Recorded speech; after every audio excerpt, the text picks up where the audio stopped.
Everyone. Greasy Garage is on. Happy Sunday, Greasy Garage. Remote Purdue, Chris Greenaway is sad again. Why is, I don't know. Why is he sad? He's making a sad face. Did you see my puppy? What is wrong, Chris Greenaway? My puppy's giant. 5 months ago, was it 5 months ago I got her? We got her August 4th. So, August. Wait, guys, I gotta move this. I have to put a book on top of. Well, what type of book you putting under there? This one is Backyard Homestead. That's nice. And I see you added cut flower garden also. Yeah.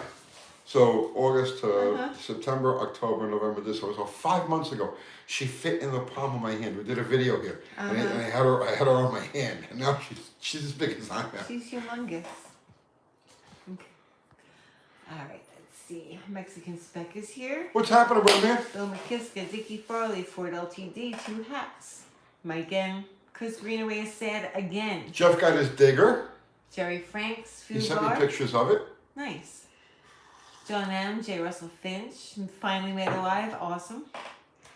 Chris Freemesser, Remy Kushner, One Mean Mother, Bobby Z. So, Tony, how are you? I'm pretty good, I think. Are you good? I don't know. I'm so burned out. You know what to be burned out. I am so burned out. This is now what? So way over 5 years. Chris Greenaway is smiling now. Yeah. Just so you know. Because they said I was burned out. Chris Greenaway is just hanging in there long enough to see me crash and burn. I know it. Stick this book What book is under this? Here. It's a sketchbook. There's nothing in it. It's brand new. Don't come on. Our viewers want Oh jeez. a cool book. How about this? What? I'm going by the thickness. My pet chicken handbook. Sure. Okay, put it in. Oh, you guys want to be on top of that? Yeah. Yes? Okay. Okay. There you go. Nothing but a first-class professional operation here. Okay, so I'm waiting for the rest of the office furniture to come in. This is ridiculous. Totally first-class operation. We're the future of media. W says, holy crap, I made it. Awesome. Nice. Nice, W. We're glad you're here. Don't make fun of my operation. It's my operation, too. It works. I know. It's working. I'm telling you, we're the future. After the apocalypse, after everything is like just completely... Everybody's going to be broadcasting from a stack of books on a stool. We are the future. It's Sunday. Yes, Joe K. Bob Tile 1 says, hi, Uncle Kathy and Tony. What's up, Bob Tile? 2023, we're going to be 2024. You would have thought flying cars, teleportation devices, No, stack of books. meals and a pill. On a stool. No, we broadcast from a stack of books. Listen, you have to bring the furniture from the shop. I will. I got to get that place emptied out. I almost dread going there now. Oh, Mexican Spec says, Kathy, Amazon will send things to Mexico, just saying. Do we have our stuff up on Amazon? No. No. Why? Why would we put our stuff on Amazon? So it could be big shots. Yeah? You think so? Yeah, all the big YouTubers have stuff on Amazon, I know don't they they? don't. Do they? They should. They don't. I don't Okay. think they do. Well, let's beat them to it. Oh, you want to put Let's our show stuff on them how it's Amazon? done. Okay, so this way we can mail him a t-shirt? Yes. All right. You know, I'm going to have to get on that after Christmas. Christmas. So we're not going to be. We won't be Kicking on butt. next Sunday night because it's Christmas Eve. We'll have a family over Christmas Eve. So we're not sure now whether we're going to go on Saturday night before or Christmas night. So we're not sure yet, but we'll give you guys a heads up. We'll figure it out. We'll figure it out. It depends on how tired I Yes, am. don't- Tony might go on by himself. I might have to go in by myself. Depending on if I'm going to make it. Let's see. Read me questions, Kathy. Chris Greenaway wants a coffee mug. Do we We still have to have coffee mugs? merchandise more. We don't merchandise at all. Because we're way over. Yeah, but I did get all the shirts out except for one that I accidentally found the envelope for. Yeah, I know. I was like, oh my God, I missed the shirt. So tomorrow morning it's going out. It'll be there before Christmas. We're in a weird place because we can sell a lot of merch, but we can't afford a crew to merchandise, to do the merch. So it's like we have to do it ourselves. And that stretches a little bit, so we I don't printed advertise stuff everything. or promote it. Yeah. Yeah. I burned the screens. I printed in the closet now. I'm burning screens. It's fun. Like, to be fair, we could do that. Like, we could expand. We could have a separate merch operation and hire somebody to do the merch. The reason we don't No, is I couldn't because, get anybody to work well, that's besides the point. because it's screen printing and it's not. It's like an art form. It's not easy. Like But we you could can't have be the stuff moron screen and printed print. and then just. Yeah, that's what I'm So- gonna right. do. I'm gonna have somebody else print it and then just package it. But there's still a lot to it. Well, I have to make the orders right, Yeah. you know, and hope that I have enough merch that people are gonna order the right thing. Well, we I don't. have a lot of one shirt that nobody ever bought, so that was a mistake. Which one was that? I think I have a bunch of Gearhead monks left over. Really? They bought them. I have the larger sizes are left over. Okay. But If you're hefty, guys, she'll give you a deal and give it money. hefty. No, We we should would, discount it. we could expand and do a lot of merch sales, but we don't. I don't.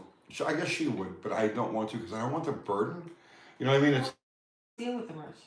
no, but the idea is once you expand the operation like that, you have to keep it growing, and you don't. Well, you're very picky about what goes on a shirt. I'm very and picky about what that's goes on a absolutely, shirt. like why I don't Right. really. I'm very, very picky about that. Because I'll ask them a question and they'll be like, no, that's not cool. No, Yeah. you can't do that. No, I'm not It doing has that. to be cool. I'm not going to put something out there that isn't. I don't think is cool. Oh, it says, well, I wear a lot of way too big t-shirts. Do you, Olive? Yeah, I might do it. Well, give her a deal. The bigger sizes. I'm going to work on it after the holidays. It's just too busy. Tony needs a blockchain AI bot to run his online store. Hmm. You know, you can do like online stuff. You really don't make anything on it. Yeah, the profit margin gets squeezed down to nothing. You Yeah, end up having you have to sell a lot. you got to sell a shirt for like $40, or you got to sell 40,000 shirts Right. at a reasonable price, and it's just, we're that in between. We're there in between. Mm-hmm. Bigger than like a typical mom and pop, and we're not big enough to be a full operation. But I don't really want it to be the full operation because I don't want that Mm-hmm. burden. Right, yeah. I don't want the burden. Let's see.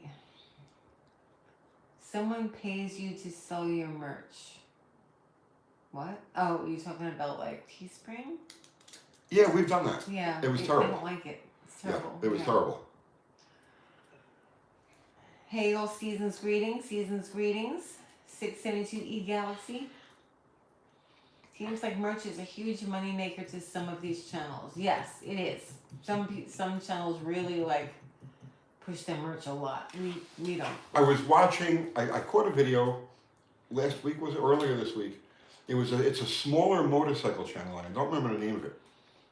And he had just gotten to like 100,000 subs, and I was like, okay. And I was looking at his views, and the view number was like he had low view numbers, like 8,000 views, 6,000 views. You know, a high one would be like 11 or 12,000 views.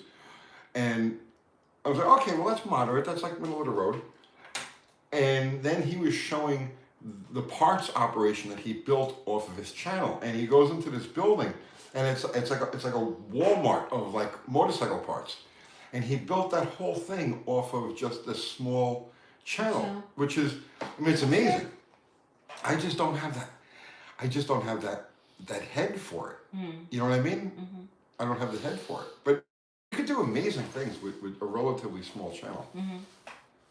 Like dogs eating cheese. Dogs eating Right. cheese. See, that's a problem. I told him we can't do dogs eating cheese because then that's all I want to do. You can't do that. I know. Let's see.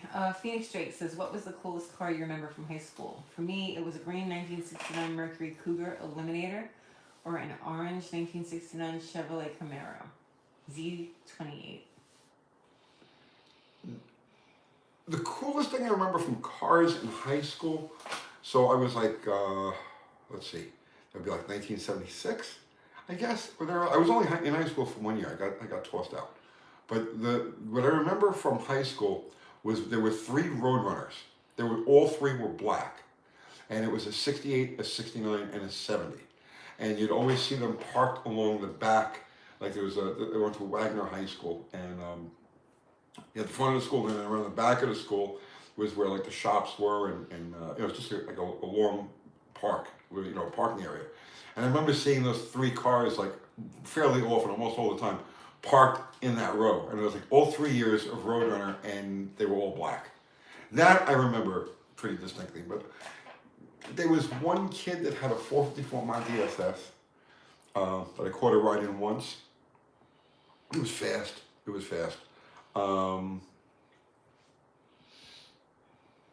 Not too much.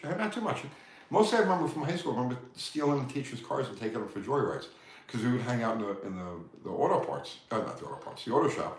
And teachers would leave their cars and we'd hang out afterwards and, you do a brake job or something or whatever you're doing on it. Well, actually, you got to test it. You got to see if it's going to work. So I remember blasting down Manor Road and that whole area with teachers' cars. What are you doing? I need another book. Another book? Yeah. Stick this under there. Oh, this one here. We got, there you go, Quarter Mile Chaos. Nice. Put it on the book pile. There you go. Put it on the pile. Okay. All right. Okay. Reading is fundamental. It is. Let's see. Eric Eubanks is Hey Uncle Kathy, Uncle Tony. A white Uncle Tony get the boot from high school. He was a jerk. He's a jerk. I was a bad kid. You were really bad. I was a bad kid. And you should have gotten thrown out of high school. I should have been institutionalized, to be perfectly honest with you. Have more kids to handle the merch, Mexican Spec? No. No, we're good. 0. Wow, did I win all them books? Did he what? Did I win all them books? Did you send him the book that he won? No, actually, I have his package here. It's going out tomorrow. You've got it packed already? No, tomorrow. I don't have it packed. You have his book? Yes. The Pocket Constitution? Yes, I have it. It's right there. It's going in the bag. Am I making cookies again?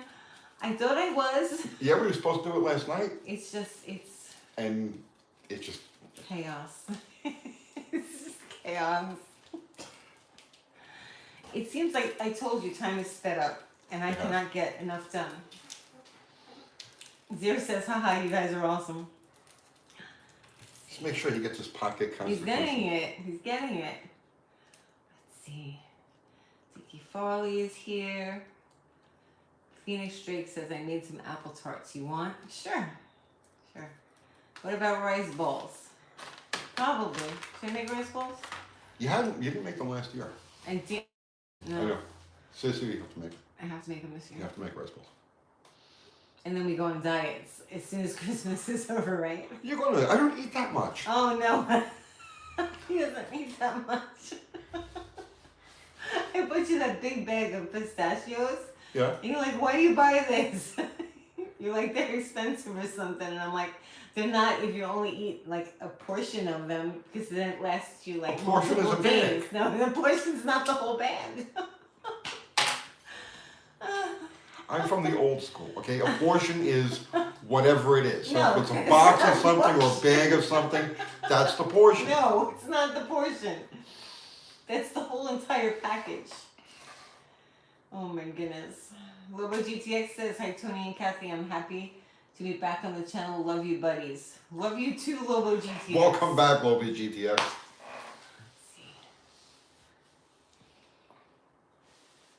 Chris Freemaster says, he's talking to Mexican Spec. He says, I work in the psychology department at a university. Is he analyzing us? I hope so. Ask him.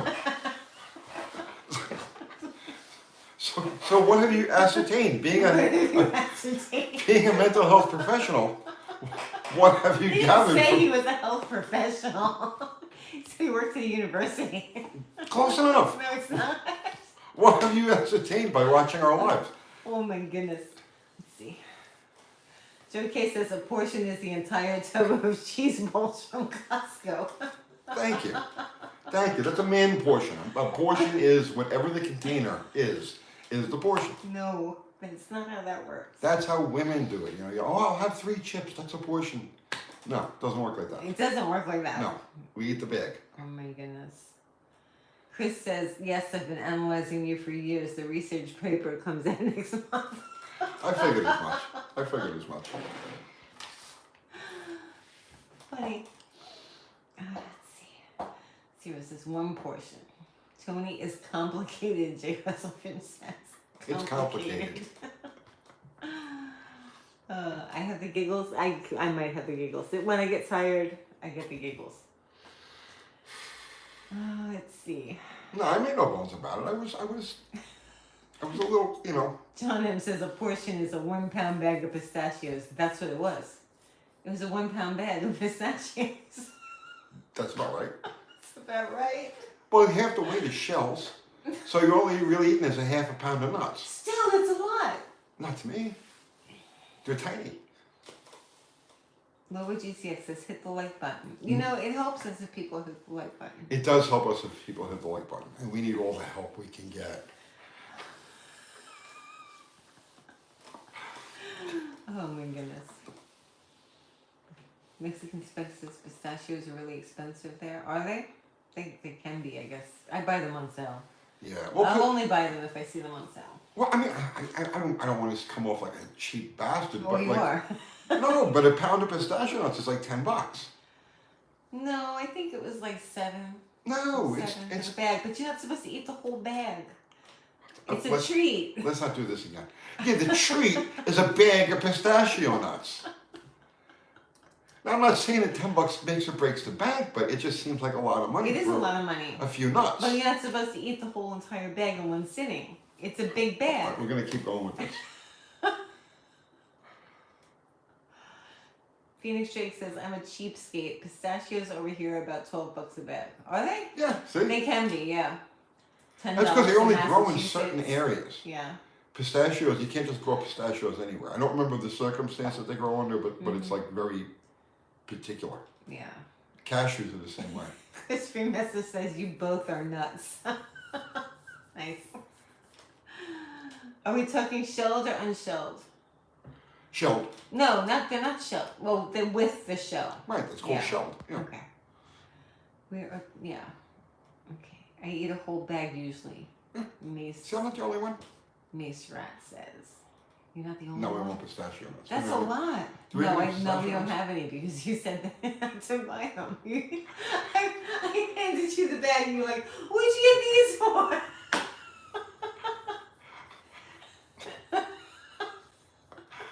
All right, I learned. Go ahead, just have one pistachio. That's what she was. That's a girl portion. I'll have 7 pistachio nuts. Well, yeah, that's usually what I have. Yeah, no. 7. Oh my goodness. An example of me being a cheapskate, Tombstone pizzas are normally about $7 each here. I got 6 in my freezer to use. I bought on sale for $2 each. I'm the same way. I just, if I see something that's cheap, I gotta grab it. You know. You're fine. It's okay.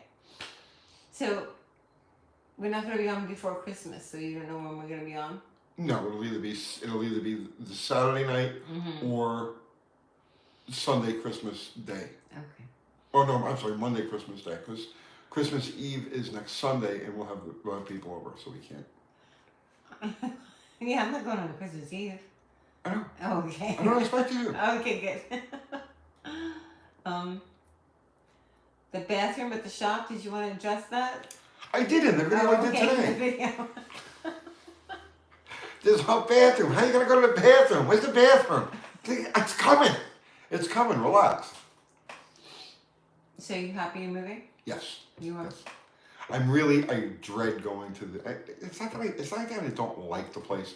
It's just I have this thing about waste. I don't like waste, and every time I walk in there now, for the last year really, I'm confronted with waste. It's a bunch of wasted space.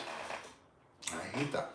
So now I've gotten to the point because you know it's final and we're moving, and now it's like I just gotta get out of here. So.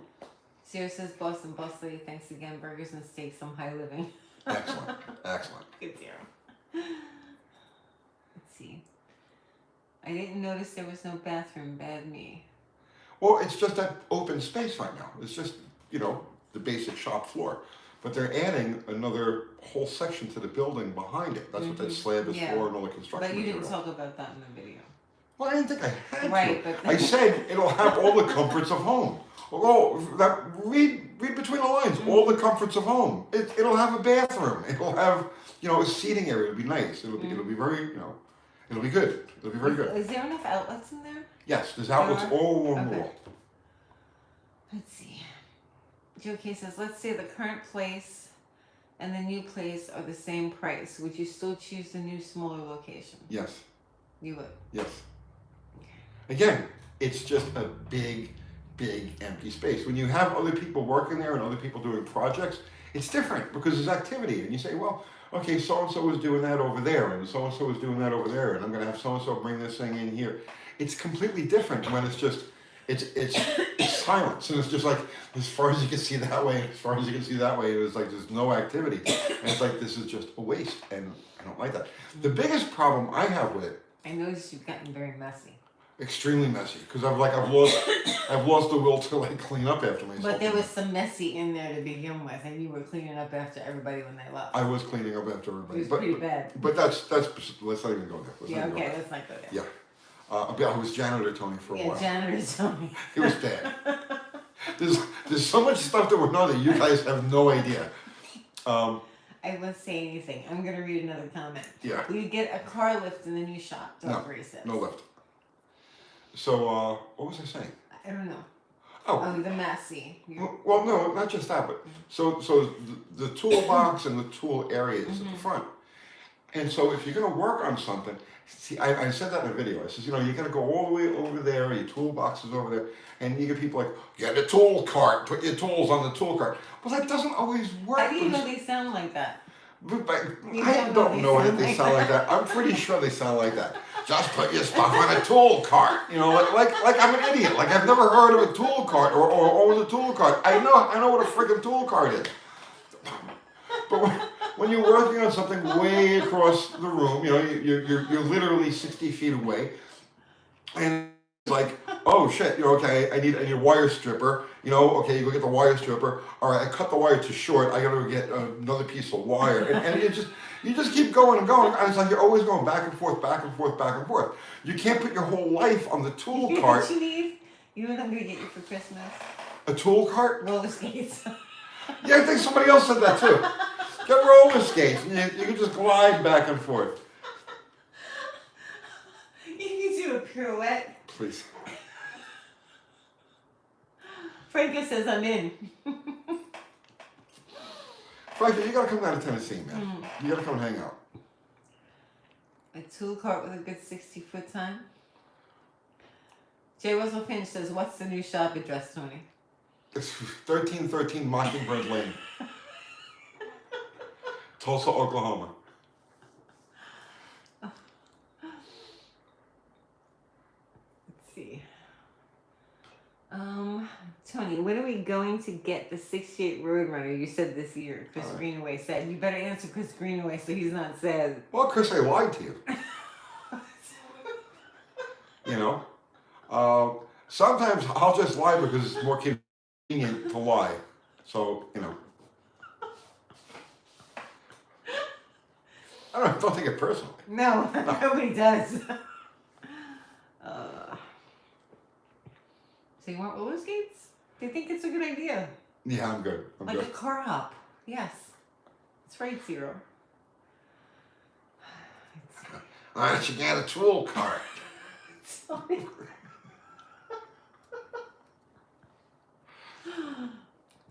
Randy says, love the new address. Yes. So did you talk to Andy? Is he? You don't know? The last I talked to him was about a month ago. Okay. And he's like, let me know as soon as you know. Yeah, I if have you to can do it. message. So, but I don't know yet. Yeah, I you don't know yet. I I'm not sure yet. I know. But I did. So I started measuring things. So now I know what benches are going to go where. I'm going to put shelves all around the perimeter at about 6 foot high. And so I know now where I'm going to put, so I can run a bottle rocket against the wall. You okay? Yeah. Okay. So that's all good. Somebody had made a suggestion. It's funny too. I was going through the comments, and somebody said, "Why don't you try parking the cars diagonally?" And I read the comment and was like, "Oh, that might work." So I dropped what I was doing and I ran all the way out to the shop and I tried it. And it's not even close. It's not even close. They've either got to be they've got to be in like this. They can't be diagonal. It's not. There isn't enough room to get around and through the doorway. So. But it'll definitely hold 4 cars and enough shop equipment. And the most important thing, because the whole purpose of the shop is to do YouTube, it'll give me space that we can video stuff. Mm-hmm. So it'll be tight, but not too tight. See, Jason says running late tonight, checking in from Connecticut. Love the channel. Thank you. Appreciate it. Franco says, Tony, once you're in the shop, will establish its own flow of feng shui. Absolutely. Yeah, you don't really everything once you're in there. But you have to at least give it the right, you have to start with something before that feng shui takes place. But I know exactly what you're talking about. The shop that you're in doesn't really have good feng shui. So to be perfectly honest with you, the shop I'm in currently doesn't really have a good vibe. No. Like the building, like the mm-hmm. building, okay. So like this is gonna sound like it's way out there, okay? It's not a bad vibe. No, it's not a bad vibe. But it's not a good vibe. It's a dead vibe. It's a dead vibe. It's a dead vibe. Yep. And that building has it's always weird that had you that. say that. Yeah. Yeah. Because when I go in there, you get this feeling. It's just this very neutral. Right. Not down, but it's just like this very keeps you in this gray area. Whatever that is. Okay, so now I don't know what to attribute this to. Now a lot of people. So okay. Good night, Bobby Z. Our area, the Middle Tennessee, is on a giant aquifer. Okay, and there are mineral deposits everywhere, and people claim that certain deposits in certain areas create certain energies. Gary's making funny eyes. So now I don't know if there's any validity to that. I don't. Yeah, who knows? But what I can tell you for sure, okay, is that there are certain areas of town that have a really good vibe, and certain areas that have a really bad vibe. Right? And it has nothing to do with the landscape or the people or anything like that. It's just you go from one area to another and it's like, yeah, this just doesn't feel right. And then you go to another area and it's like, oh, this is like awesome. Mm-hmm. So, if you remember when we were doing the channel out of those 4 storage units, that was okay. That place actually had a pretty good vibe. Previous to that, I had a shop, this is going back several years, I had a shop that was about 300 feet away from there, 400 feet away from there, in another building. And that was the best shop I ever had. The place just had a really fantastic vibe. Like everything that happened there was just good. It was upbeat. It was like I always felt ambitious when I went into that shop. And I was in there for, I guess, about 2 years. The place that I'm currently in has the exact opposite vibe. It's like, it's kind of What kind of tobacco is that you rolled? Bugler. Yeah, it's Bugler. Yeah. The place that I'm in right now has a dead vibe. It's just not, it doesn't inspire you. You don't feel energized. You don't, not particularly creative. You know what I'm saying? It's just a neutral spot. Mm-hmm. So the new place has a good vibe, which is one of the reasons why I'm looking forward to moving there. That whole area it feels okay. That particular shop has a nice vibe. It has a good vibe. So I'm looking forward to it. And yeah, I can't explain these things. I can't put my finger on it. I can't tell you if it's real or it's imagined or if it's an energy thing, a mineral thing. I have ley lines. I have no idea. But the effect is there. Is there a magic 8-ball into the shop? There might be. Can I have some of your water? Is there room in the new shop for the t-shirt machine? No. Figures, right? There is no room for the t-shirt. Well, I may end up just renting a place to put the t-shirt machine and all that stuff. Don't rent a place to put the t-shirt machine. That's stupid.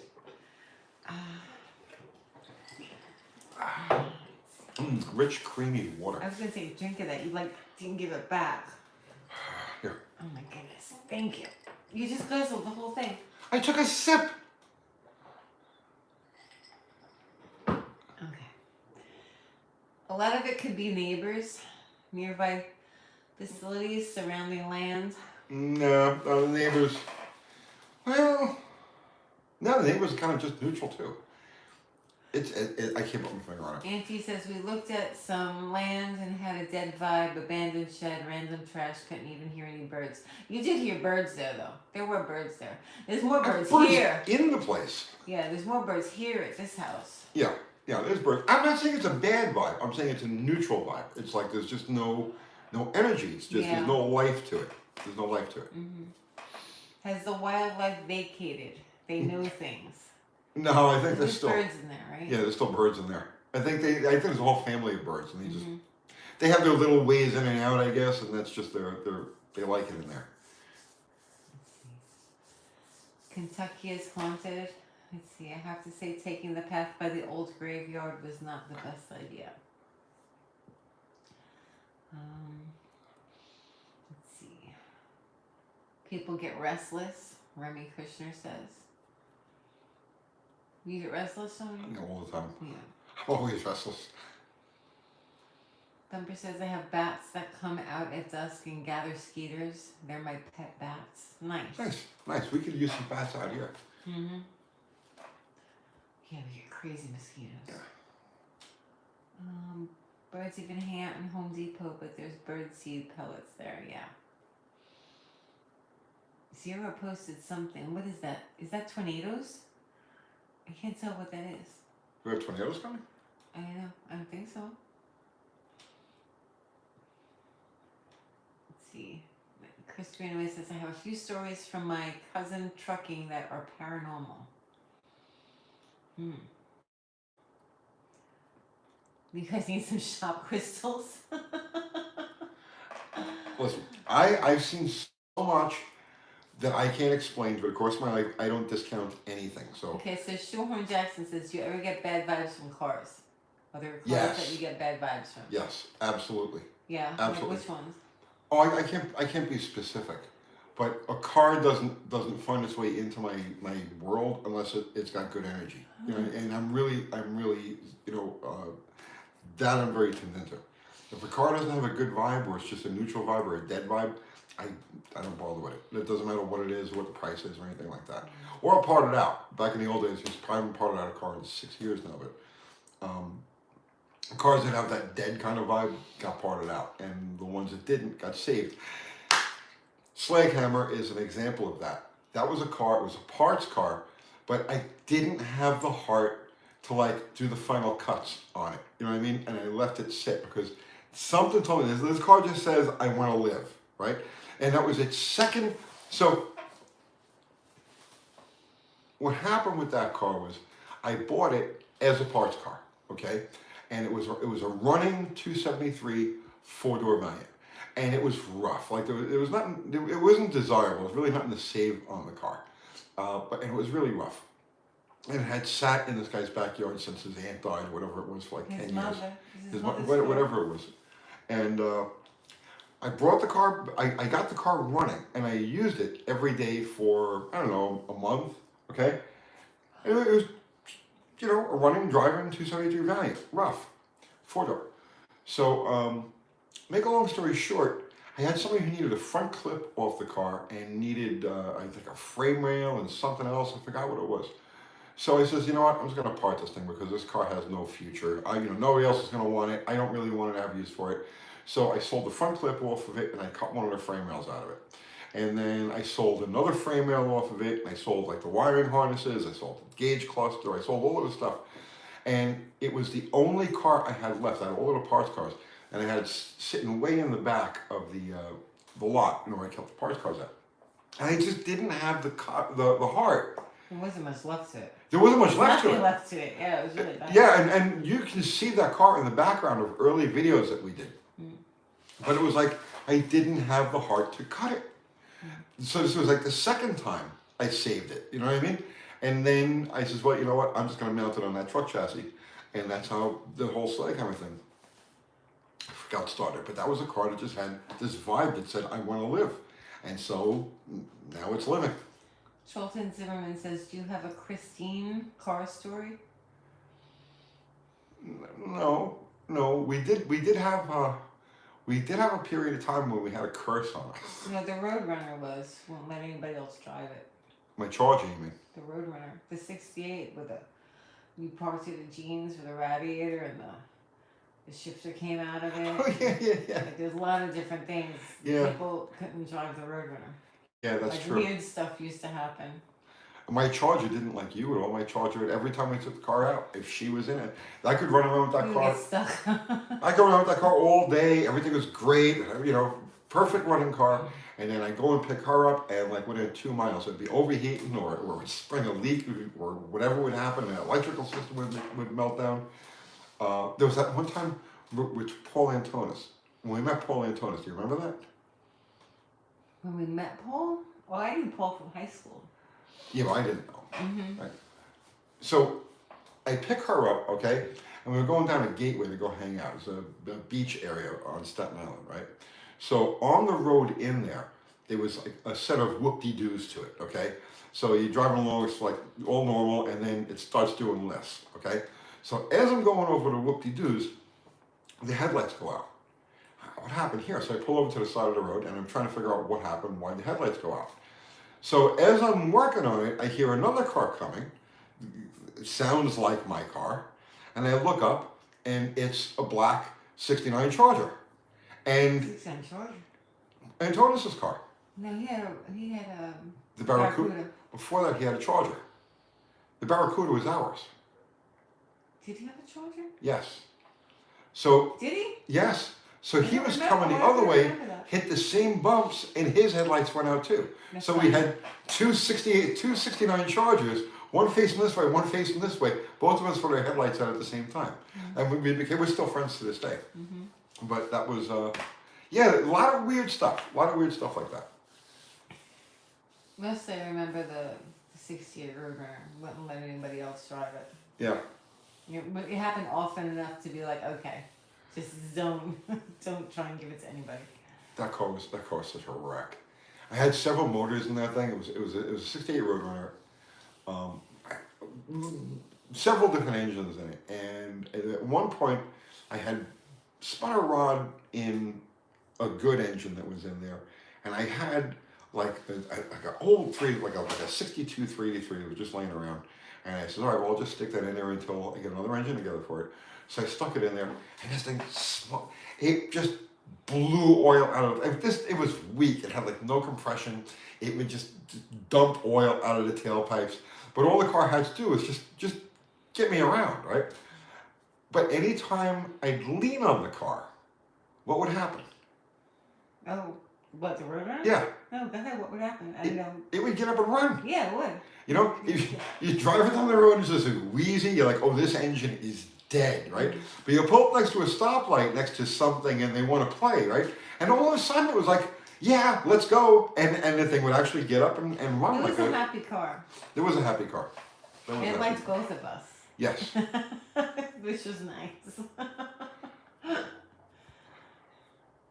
Fountain Avenue, landfill, that was the burial ground. That's right, it was. Franco says. Yep, I spent many nights on Fountain Avenue. Merck says I had a '68, '69 Roadrunners, orange with black vinyl roof. Nice. Sierra says Roadrunner, my favorite Plymouth. UTG is the owner that sets the precedent of the vibe of the car. Is it? Possibly. You know, I don't know. I don't know. I have had some cars that I was just like, you're a goner. You know? And it meets the Sawzall. What's up, Dr. Art? He says, good evening. Dr. Art has got the electric death cart up and running. If you want to see he's got the video up on his channel of him screwing around with it in front of his house. So now I know I got some stiff competition for my mini bike. And I'm going to try to get together with him this week, and we're going to race in front of his house. But that thing, for what it is, that thing goes, and he hasn't really scienced it out yet. He's just got it to where it's like, okay, he's got the right gear ratio to it, and everything is functioning right. And this shit, he hits the button, and it spins the tires, gets sideways, and scoots. So, and there's a lot more to it, but I'm ready for you, Dr. Art. I'm ready. this week. We're gonna race. Max wants to know, did you buy those 2 Hennies that were on Marketplace? No more Hennies. No more Hennies. Excuse me. Hey guys, sorry I'm late. Got son home from college. Oh, nice, Nick. Very nice. Yeah, everybody's going home for Christmas. Huh? It's nice. I'll be home for Christmas. That was a song, wasn't it? Yes. I sung that. No, you didn't. No. Well, Pipe says Kathy Bananas. Hey, oh, hey. Kathy Bananas. That's her My street name. name. That was her street name. Kathy Bananas. Kathy Bananas. Funny. What's up, Mike Falcone? You're not too late. We haven't been on very long. You know, you can't even tell with the makeup that she wears. You can't even really see the face tattoos. Face tattoos. Yeah. Kathy Bananas. Oh, yeah, my face tattoos. No, I don't. Sure. Okay, yeah, I have bananas tattooed all over my face. But I hid them. So I could read the comments and nobody would know. All right. Well, on the one side you had the banana, and then Yeah. the other side it says Doom 666 or something like that. But the makeup covers it really nicely. It does. Yeah.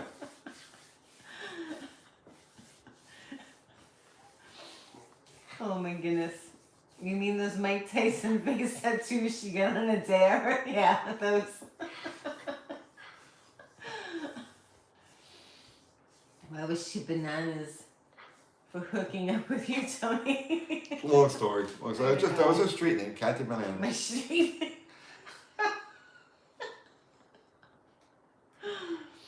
Oh my goodness. All right. Do we dare ask why she's called banana? No, I eat bananas. I don't know. Oh, we were doing a live and I went in and I got a banana. So he started calling me Kathy Bananas. I was hungry. He's like, what are you doing? We're live. I'm like, I'm hungry. I'm eating a banana. Kathy Bananas. Kathy Bananas. It rolls off the tongue. Was that after she killed a man with a banana? Yeah. Funny. Oh my goodness. We're live. You can't leave. That's right. You hungry? Can't leave. Oh. The only time I can leave is to Can't break leave. up dog fights. Yeah, I'm not allowed to leave. Tony can leave. I can't leave. He panics. Well, because if you leave, then I have no access to like questions or anything like that. So I have to just sit here and babble without You having like that. any direction. Okay, Loud Pipe Save Lex. Why did GM put side terminals on batteries? What a stupid invention. I hated that, man. I never understood why they did that either, to tell you the truth. It might have been a hood line thing, you know, because you can get the hood line just that much lower. I don't know. That's really the only reason I can think of that they would do that. But those were such a pain in the ass back in the day. You know, they're not now. It's just normal inside terminal batteries. But I remember when they first came out. So it shows you how old I am. Those guys are about 73, 74, 75. And I remember like jump starting the things was a pain in the ass, and you couldn't. And back in those days, you know, you'd always be swapping batteries from car to car to car, but not with a GM. I like side terminals. They seem to corrode less. Danny Boyd says. Yeah. You're right. Yeah? They do corrode less. Mike Falcone says, Uncle Tony did a video explaining the differences between the 318 and the 340. I want to buy some retrofit motor mounts for my Duster Slant 6 to a V8. Why are there different mounts for the 273, 318, 340, 360? Okay, the 273 and the 318 take the same mounts. The 340 and the 360 have a thicker ear on the driver's side. And they did that because under torque, you know, when the engine's being loaded, it's pulling against the motor mount. And the motor mount ear is adjacent to a cylinder. You know, cast iron is flexible. So the thinner ear pulls on a tighter section of the block, and it's liable to cause a head gasket issue under extreme use. Prolonged, extreme, you know, repeated use. So on the 340 and the 360 blocks, they made that ear about a half inch or so, not even a half inch, between a quarter and a half inch wider. So that's why you would have different mounts. And you can use the 318 mounts on that block, but you just got to use like a couple of washers in there, tighten them down, it'll be fine.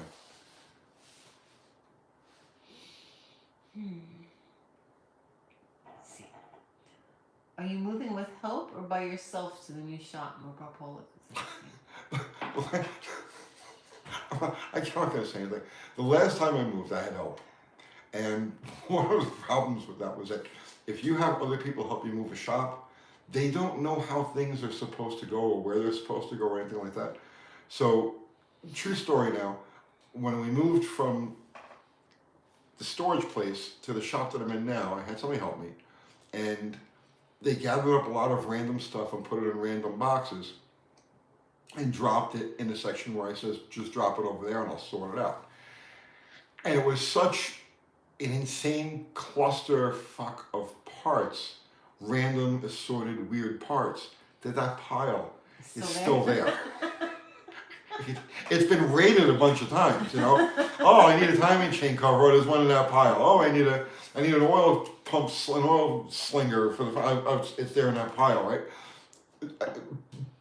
But even though it's been raided 1,000 times, that pile still remains in the same spot that it was dropped off 3 years ago. Here's what you need to do. You need to do, while moving over the month of January. Yeah. You need to just do videos on how to organize your crap. We'll get into stuff like that. That's what you need to do. But you need to sort your stuff. My plan is tomorrow. So we were just discussing whether to paint or not to paint, because it was painted recently. The paint on it is nice, but it's a little on the gray blue, and we were debating on whether or not to paint it or not before we move in. So this week, I'm going to get in there, decide whether or not we're going to paint, and I'm going to start putting up shelves. And then what I plan to do is every time I leave the current shop, I'm going to bring something over there before I come back to the house. So it'll be a slow, gradual move, and I'll just lean on some friends when I got to move the heavy stuff. Let's see. This is not advice on how to purge, Billy Bob Hope says. I'm purging, and I've been purging. Painted beige, the neutral decor makes decorating a breeze. A lot to be said about that, yeah. Let's see. Tony, do you like or use the U.S. General toolboxes and chests? No, I'm not really a toolbox person. I got some Craftsman stuff. I have, what was it, a Matco? I don't know. All my toolboxes are way hammered. She got me a roller-on bottom box that I use at the shop for Sawzall and Wizard Wheels and drills and stuff like that. That's in nice shape, but everything else I own is just like friggin' destroyed. Yeah, it's helpful. Yeah. Why is that electrical outlet behind you upside down, round up? That's the way they wired them here in Tennessee. Yeah, the whole house is upside down like that. I noticed when we moved in. It's like, what is this? Yeah.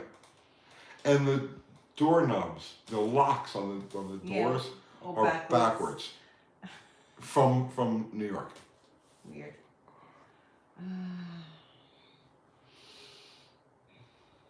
Let's see. Tony's box truck. I love that. It's gone. It's gone. It's part of the purge. Sold it. Yeah, it's a local Tennessee thing. Is it? I don't know. Ground prom up is a commercial thing done for safety. Well, there you go. Well, that's how they do it here. Let's see. Do you play music in the shop when you're working? No, I like to hear myself think. Yeah, the box truck's gone. We sold it. You sold the box truck before moving? Zero's like, yeah, we did. We talked about it. I got the trailer and I got 3 XJs to load up with stuff. I'm fine. The bad thing about the box truck is everything is so friggin' high to lift like heavy stuff into it and throw it on. With a trailer, it's easier. You know, it's lower to the ground. Yeah. But that, I mean, I did love that truck, but it sat there for 2 years. Right. And like I said, after I started using the XJs, I kind of lost my need for it. The combination between the XJs and the trailer, I didn't really use the box truck anymore.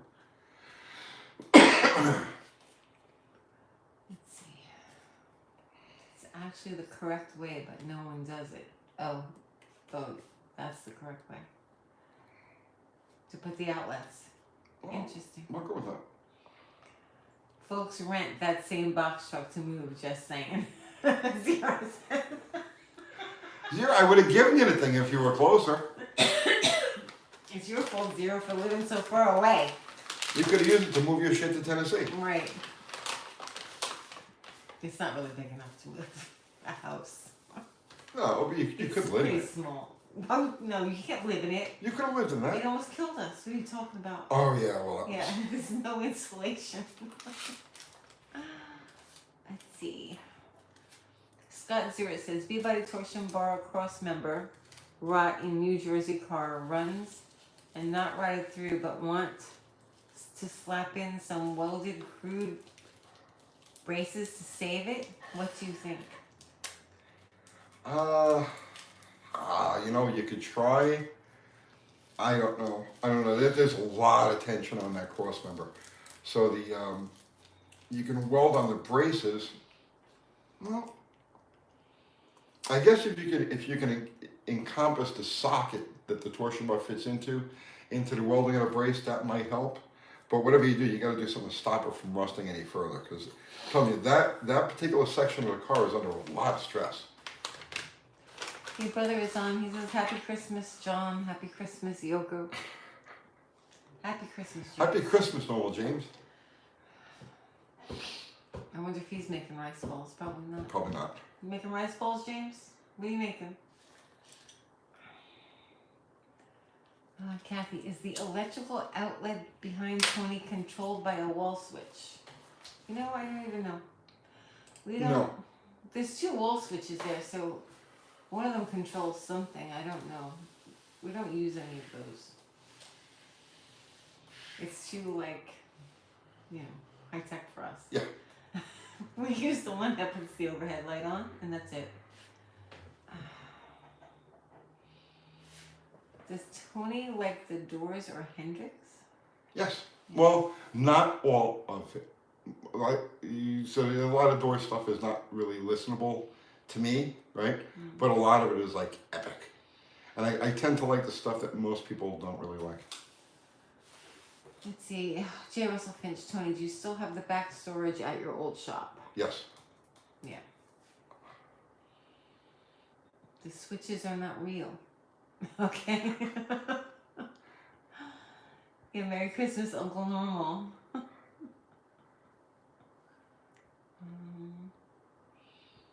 me see. Wayne Ferguson, how do you retorque head bolts you can't get to? Stupid headers. Well, you just kind of pretend that you did. Don't worry about it. What? Don't tell him that. That's bad advice. If I know that I can't get in and retorque stuff, I'll crank an extra 10 pounds in. So if it's if this is supposed to be torqued to 80, and I know it, I am not taking the valve covers and the headers and everything else off of the stuff to be all textbook and shit like that.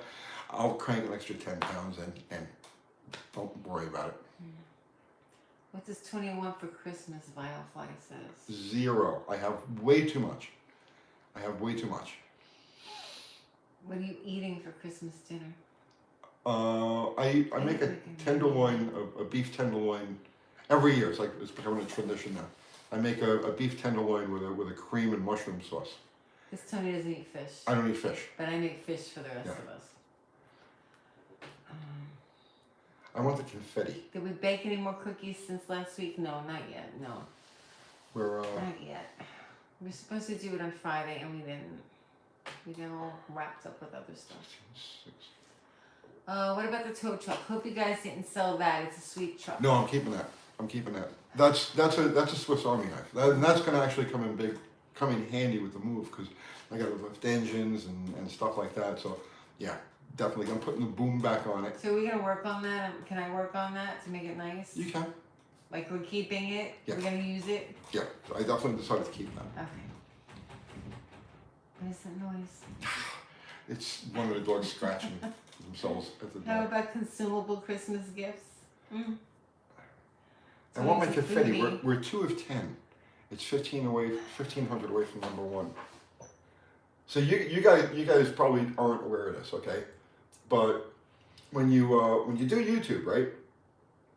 They give you, oh man, it's getting closer. Ooh, okay. So they give you your top 10 recent videos, and whichever video, the newest one you post, fits into that list. So if it's high on the list, you know you did good. If it's low on the list, you know, oh, you screwed up, right? Well, when you get number one, they give you confetti. They give you like 10 seconds of like confetti. So you click on a thing and it says, congratulations, your video's number one. And they give you confetti like this. And they have you trained like Pavlonian YouTubers. So much for the confetti. So what happens is, anytime you post a video and it's in like the top like 5, right? You start watching because as it creeps up, you get closer and closer to the confetti. So that's what I'm doing right now. I'm hopefully occupied because we're 2 of 10 and we're only 1,400 behind. Oh, that's and we were over 2,000 behind when we started this. So there's a chance I get to see it's almost 8 There's o'clock. a chance. There's a chance I get to see the confetti before this live is over. Oh my But goodness. here's the thing, okay? So what happens is, as soon as this live is over, I don't get to see this list anymore. Because now they'll put this live up there and they won't show you the videos because the live falls under a different heading and the videos does. So if I don't get to see the confetti in the next 61 minutes, I'm not going to get to see the confetti at all. So, yeah. Swamp Rat says, I saw your episode on the new shop. Isn't that where they filmed the Texas Chainsaw Massacre sequel? Is it? No, that was filmed on Staten Island, James. Right. Where you're from. And I think the next one was filmed in Jersey.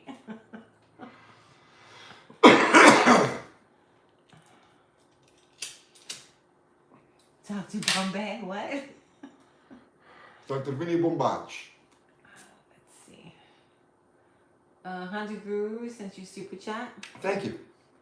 Do you know Gunther from New York? Mopar freak and collector. Met him a few times at the Bear Mountain Car Show. 60 to 70 rare Mopars. Merry Christmas. You do know him. Merry Christmas. I do? Mm-hmm. From where? Remind me. From New York? I think you do. It rings sounds a bell. Really familiar. It does sound really familiar. If I do, it's somebody I haven't seen Like in a long time a ago. long time, like over 30 years. Yeah. So it's possible. Give it my best.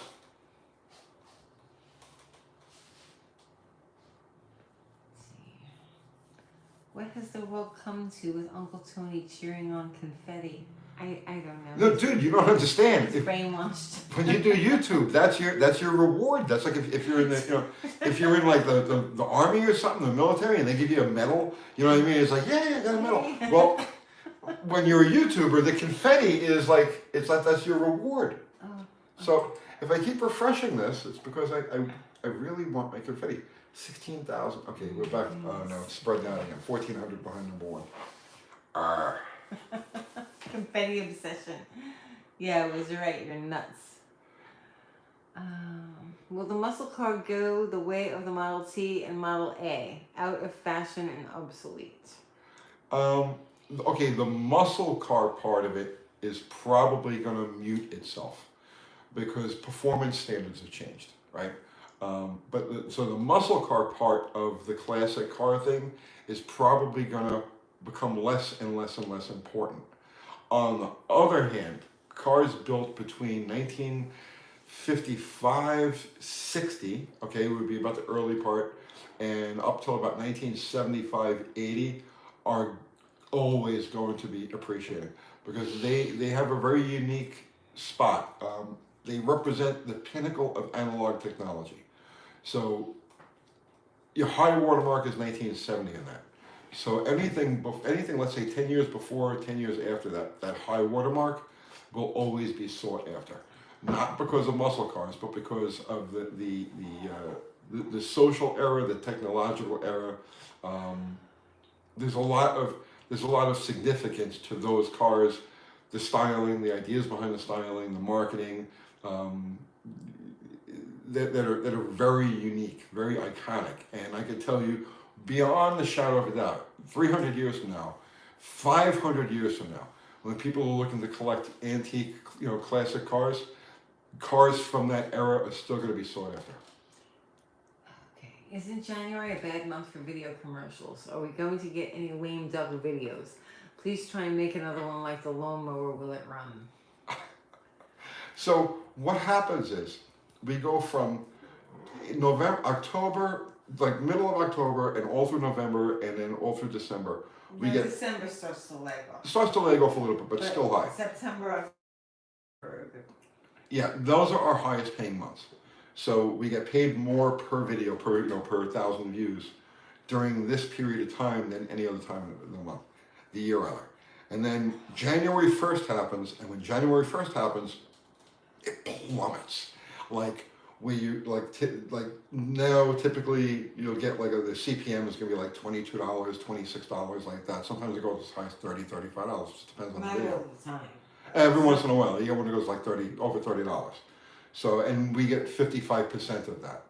So you go from that and a steady diet of that, where it's like every day looking, it's like, yay, you know what I mean?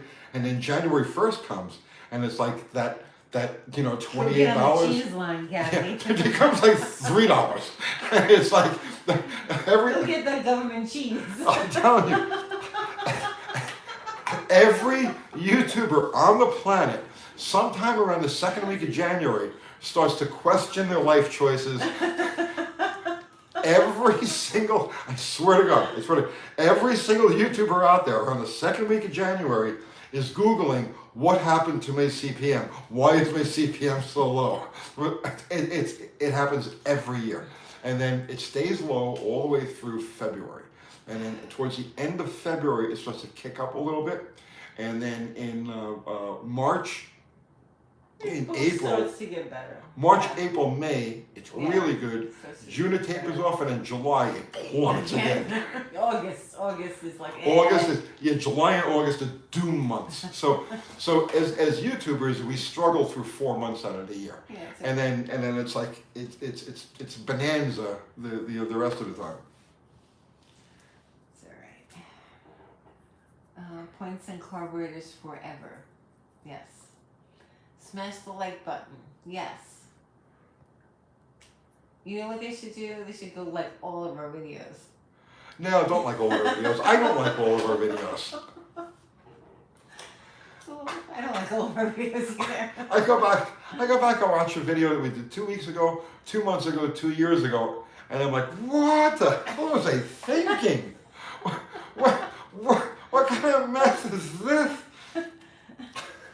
Juicebox says, UTG, is investing in classic cars as part of my retirement portfolio a good idea? Absolutely. But think of it as long-term investment. You don't think of it as, okay, I'm gonna ride this wave and cash out of it, because you're probably in all likelihood going to see a real dive in prices. That'll last a couple of years. I'm going to say a couple of years, like 3 years, 2 years, 3 years, like that. You don't know. This is this isn't financial advice, and I don't have a crystal ball. But the way it's shaping up right now is they're printing huge amounts of paper now, huge amounts of paper. So you're going to have a blow-off top in. Oh God, I don't want to get into all this. Don't get into it. I don't want to get into all Yes, this a simple question. Yes or no? Expect the stock market to pretty much double itself before it flames out, and expect the house that you're living in to drastically depreciate. What are you looking at me like that What for? is wrong with you? I'm just telling you like it is. This is what I'm seeing. All right, Tony. Good. Well, he asked about investing in classic cars. So I'm trying to explain that there are things going on right now in the bond markets, in the global economic. Just asked if classic cars were good investment. I'm trying to answer that question for him, but I'm trying to do it with enough background so that he understands my answer. I don't want him to invest heavily. Okay, like you remember Brandon? Okay, I kept telling him buy silver, right?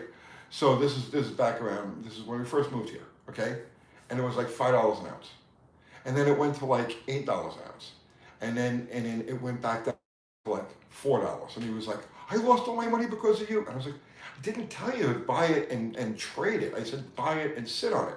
So it's the same thing with stuff like this. Let's see. Some of the best videos have been lives at the shop. The funniest live moment that jumps out at me was when the garage door flew off the rails during the engine build. I fell off my chair laughing. Garage door. Oh, right, yeah, I remember what's that. his name in the head? Yeah, I remember that. Is that what happened? I'm not saying. Yeah, that was the hand of God at work there, I believe. I'm not a religious man, but you know what?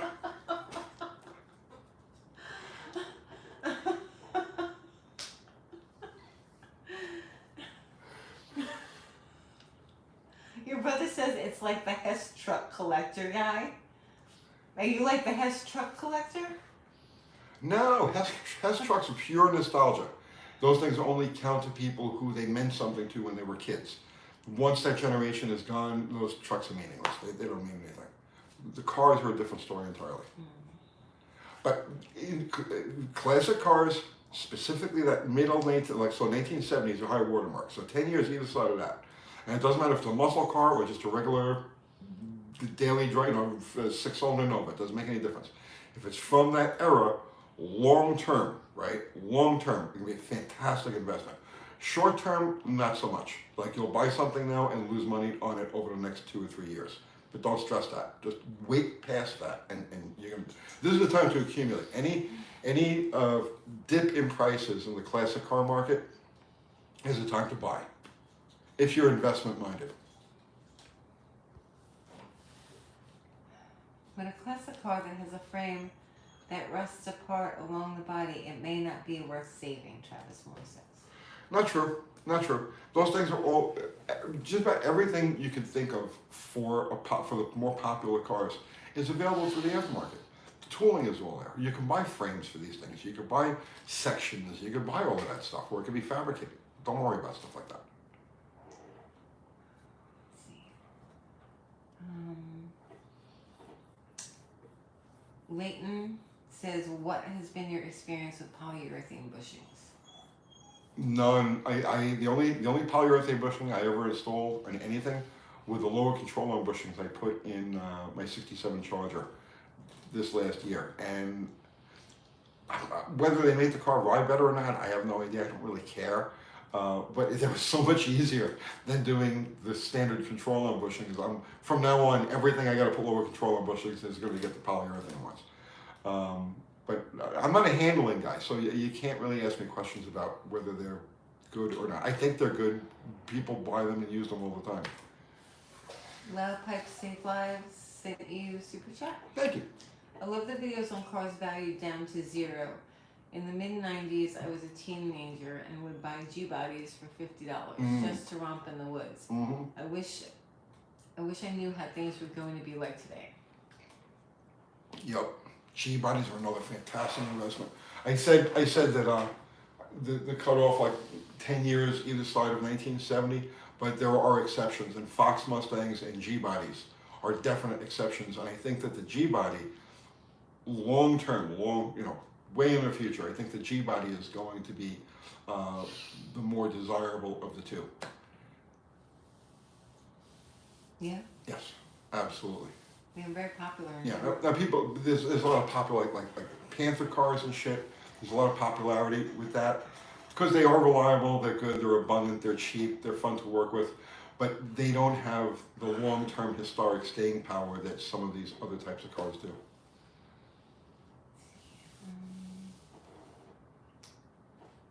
Break Stuff Club says, do you have any experience with the early to mid-60s Imperials? Been looking at them lately. I mean, not much. The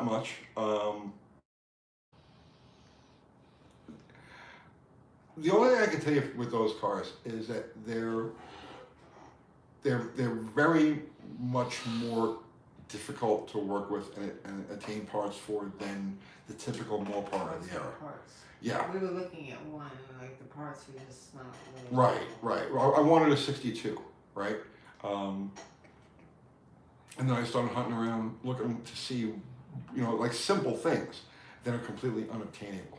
So it's not like you're doing like a duster. You know what I mean? Like, okay, I need a heater box for a duster. All right, fine. There's a zillion of them out there. You need anything like that for an Imperial, and good luck. Good luck. You know, trim, glass, just trinkets and odds and ends are very hard to come by. So your brother says, Yes. so basically your neighbor has to watch your investment rot in your driveway for 20 years till you die, and the kids have it towed to the scrapyard for $50. Sometimes. Sometimes that's how it Depends on works. what it is. Sometimes that's not how it works. James, if you knew the value of some of the ship boxes that we had rotting in front of the house, what they go for today, they're worth more than the house that they were parked in front of. Let's see. So do you think there will be a market for the customs? No. They're hard to sell. Yeah. It's a custom. Right, because they're custom. To that person. It's right there in that word. You know what I mean? It says it itself. It's custom. So you have to have somebody whose tastes align perfectly with whoever designed that car. That's not to say historic customs, like, you know, the Hirohito Merc is always going to be, you know what I mean? Because it's an iconic car, it represents an era. But the generic custom, no. No.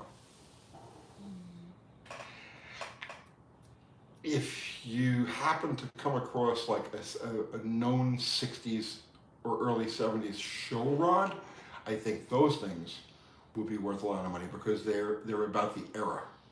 You know what I'm saying? It's not about the car, it's about the era. So if you get the burnout, the bathtub car or the outhouse or any of those cars, I think will greatly appreciate in the future because it represents a period, a very, very unique period in history, you know, the 60s. But beyond stuff like that, no, I don't see much of a market for customs. Hello, Mike. Is Mike here? Yeah, Mike's here. Nice. How you doing, Mike? I have to check and see how close I am to confetti. 16, so, okay, we're closing in. We're closing in. We're only 1,200 behind now. And I've got 46 minutes. My custom Harley is mostly worthless. Not to you? Yeah, the person that, it's not worthless, the person that built it. Right. For themselves. Are you going to have a home studio in the new shop? A home studio? What do you mean? Like, are you going to do lives there? Is that what he means? Yeah, the whole. So there's an addition going into the building that's about pretty much what we're sitting. So it's about this deep, and it's about this wide. And when I say this wide, I'm including there's a bathroom on the other side that you can't see from where I'm sitting. So it'll be pretty much this at the back part of the shop. You're never going to throw all that furniture in there. You have to get rid of some. Yeah. Yeah. It's not big enough. I need to do a Jackson Pollock style mural? No. Needs to do what? Harry says I need to do a Jackson Pollock style mural in the new shop. No, we're good. We're good. Yeah. I know that. Yeah, I'm very familiar. Let's see. A mural of Tony? No. There is scaffolding there, though. I could use. Well, it's actually a scaffolding. pallet jack. Yeah. A pallet rack. Mm-hmm. I'm going to use that. I've already moved it to a position where I think it's going to work best because I need a place to stack tires. I need a place to put engines underneath. So I'm going to keep that, and I've already moved it to the far right corner of the shop. Let's say I hate cars. You want me to write I hate cars on the wall? You could. Yeah, I don't think that's a good idea. We could hang one of those shirts there. Yeah. The new place will be UTS, Uncle Tony's shop. It's going to feel so much more comfortable than this. Than what we're in right now. Do you want to take the garage off of UTG? What do you mean? You're going to change the name? To what?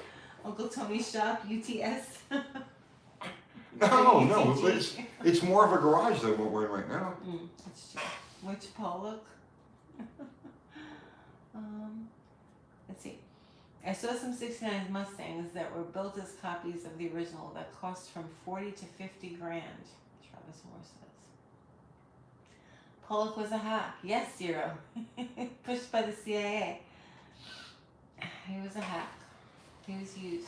That sounds like a conspiracy to me, and I don't believe in conspiracies. He was pushed by the CIA. Was he? Yeah. Mm-hmm. Let's see. Iron Dookie in them gruns. Okay? I don't know what that means. Okay? Just agree with it. Yeah, sure. Absolutely. Have you ever considered buying a Grumman LLV? No. It's never even crossed my mind. Tony says no. Is there a Mopar conspiracy? Which one? I don't know. Is there a Mopar conspiracy? I don't think so. We would know about it. There's no Mopar conspiracy. His painting is just nonsense. What? No. Zero is saying that Jackson Pollock's painting is just nonsense. Dude paints as a bird.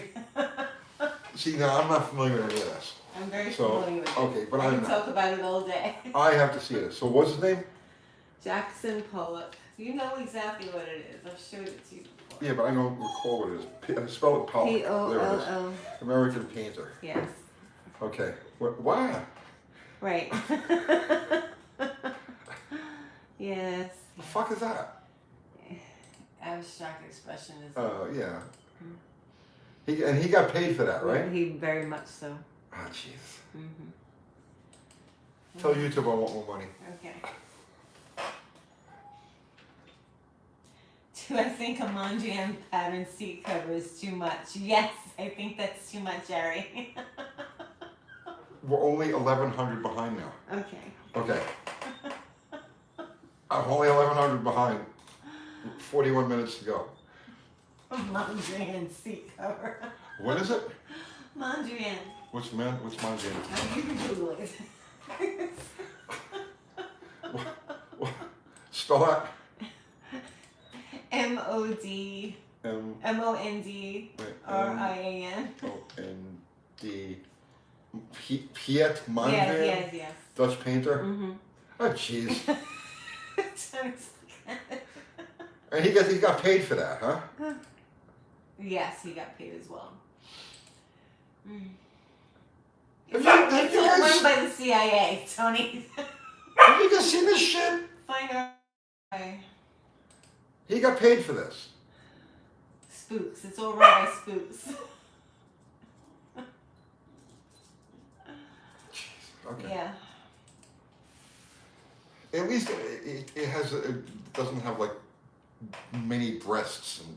No, it doesn't. Another thief. Okay. This is not abstract art advice. I'm qualified to give abstract art advice. Yeah, I don't get any of that stuff. All right. Dexter says I used to buy retired bread trucks for the Cummins 4BT engines. Had one with 1.5 million miles on it. They parked it for 9 years and I had it running in 2 hours. Ran surprisingly well too. Nice. See, I don't build them like that anymore.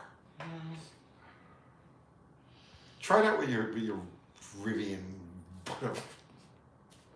Rivian? The delivery trucks today. Oh. Sierra says he cleans his brushes, threw it on canvas. Bullshit.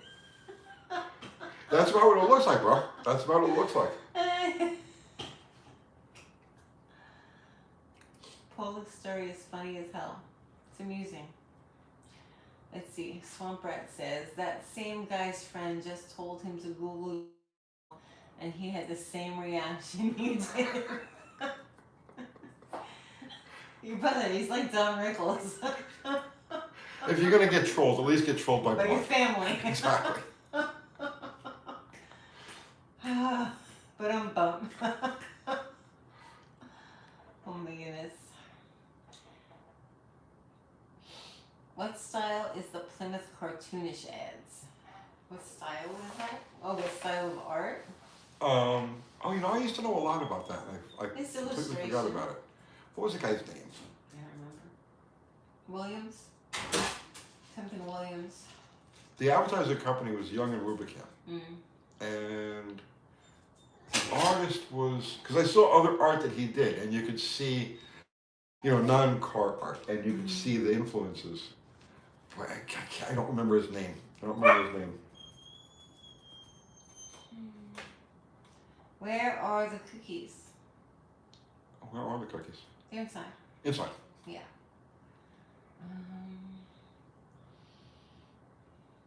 I sold art before. It is low-hanging fruit. Yeah. Art. Yeah, you sold art. Mm. We did too. That wasn't easy. It's hard to sell art. We had an art gallery for a while. Not the best business to be No, it's in. not good business. No. Robert Williams, I think that's it. Yeah, Robert Williams. NFTs are one of the dumbest inventions I've ever seen. Why do people pay money for those things? That They're fid idiots. came and went. That came and went. That was a bunch of rich people just flexing. Yeah. Look how much money I got. I'll pay $700,000 for this cartoon of Coke bottle. So it's like, yeah, that came and went. That came and went. Mm-hmm. Let's see. Tony/Bananas. No, it's Kathy Bananas. Did you? Let's see. Did you the video of that? No, I can't read that one. Okay. What was it? The video, that viral video that's going around in the Senate. He's asking me. Oh, jeez, no, yeah, no. I Enjoy the didn't see show, it. No, guys. yeah, I didn't see it. Enjoy I'm the not show. gonna watch that. I've heard about it though. Enjoy the show. And I'm sure I you've don't all, want to bleach my eyes out, so I'm careful with what I watch. I'm sure you've all seen the official White House Christmas video. All right, let's not go there. It's like Clockwork Orange. I want to know what that thing is. It doesn't matter. It doesn't matter. Hemi Head sends us a super chat. Thank you, Thank Hemi you. Head. A little something for your new shop. Electric outlets, he says. Thumbs up. It has electric outlets. You just can't see them because they painted over them. But no, it has Oh, electric that's funny. outlets all around. But thank you for the super chat. I hope nobody asked if there was a bathroom. Dada says. Ari says, sing in the rain. Yeah, that was weird. That was just weird. But Dr. Jill liked it, and that's all I care All about. right, stop.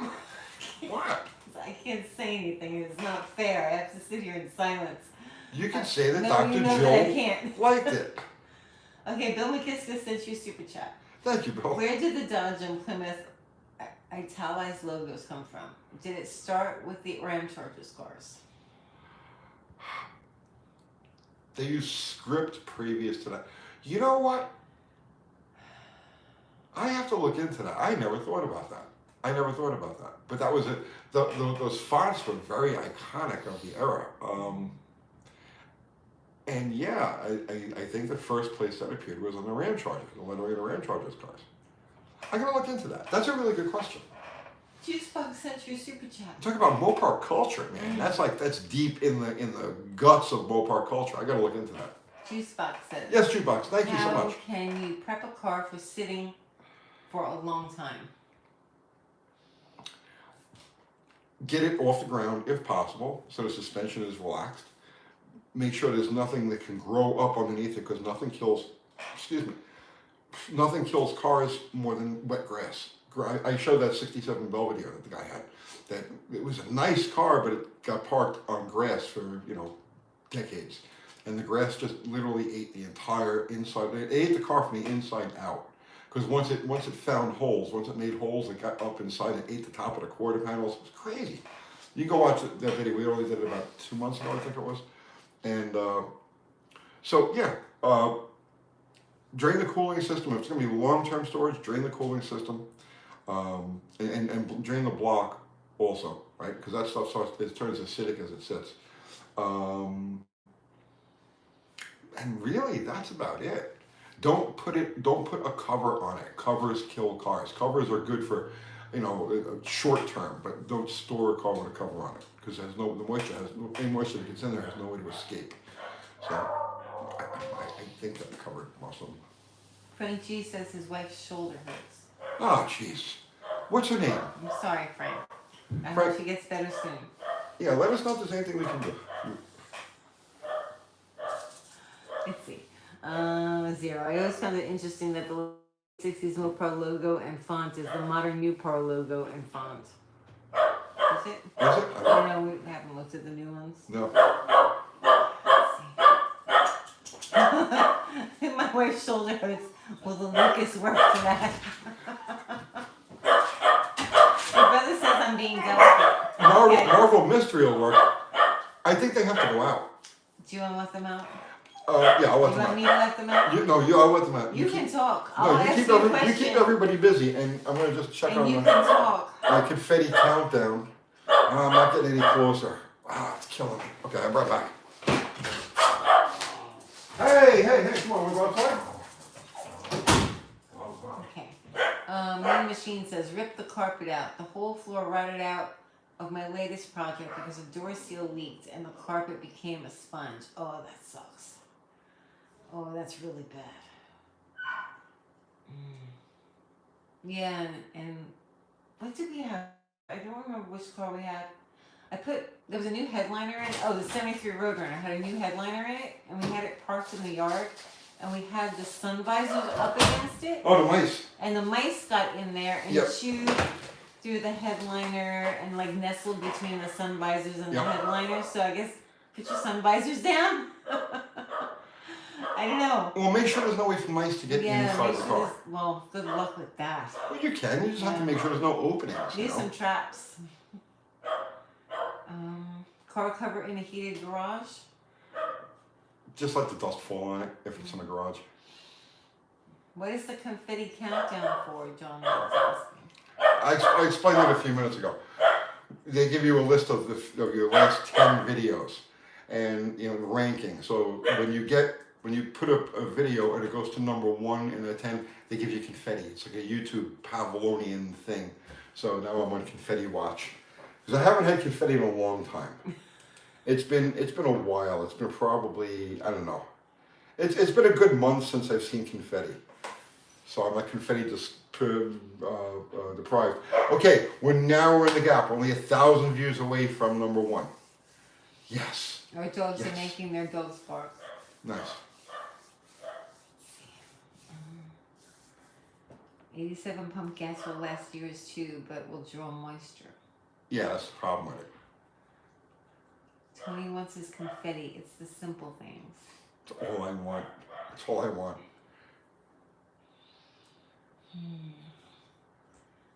see. They should make vacuum chambers for cars. I guarantee if the car was a 4-door, the mice wouldn't have touched it. You're right. If it was an old headliner, the mice wouldn't have gone in there, only because it was brand new. I know how they got in too. How? The boot. The boot? The shifter boot. Oh.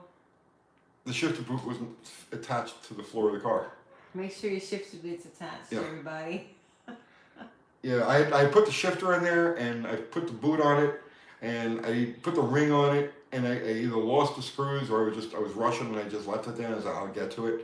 And that's how the mice got in through the shifter boot. They do a lot of damage. They do. They do. They stink everything up. They chew everything. They poop on everything. Let's see. They sell sealed bags you can store your car in. Yeah, see, different strokes for different folks. I don't ever want to have a car. Like it's not in my DNA to ever own a car that I have to put a plastic bag and seal against the elements. It's just, it's just, everybody's a little bit different. Right. Everybody's a little bit different. That's just not me. That's just not me. Don't put a block of cheese in the trunk. Right, Don't store bags of salt in the trunk. That's gonna get rained on. Let's see.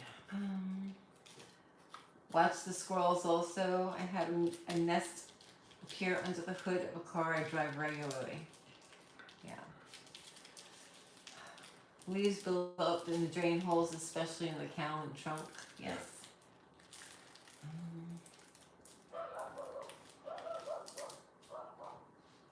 They're barking a lot.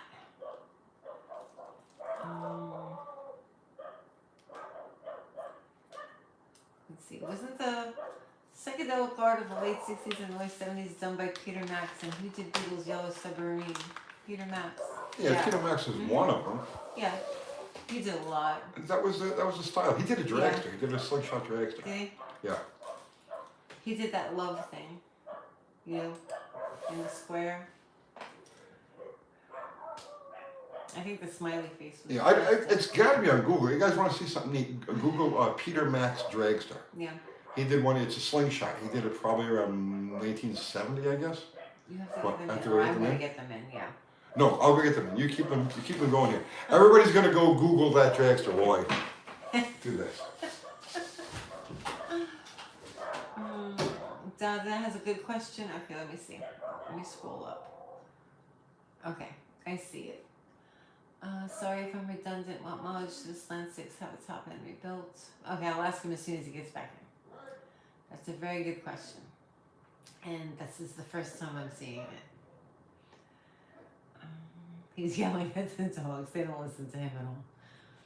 It's okay. Let's see.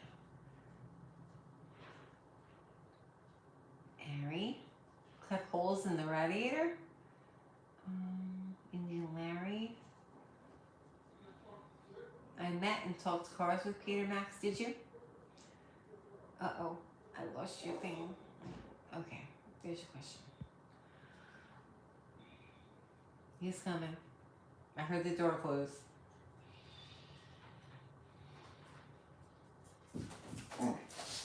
Okay, he's back. Okay. Dada Le Breton has a question for you. Oh, yeah, those are pictures I printed of her. Can I read the question first? Yeah, sure. Okay. Sorry if I'm redundant. What mileage should a Slant 6 have a top end rebuilt? If it's been answered, just say it was, and I will go back to check because I was listening 53 minutes off when I came in. No, there's no interval. You know, I would check to see. Okay, here's what you do, right?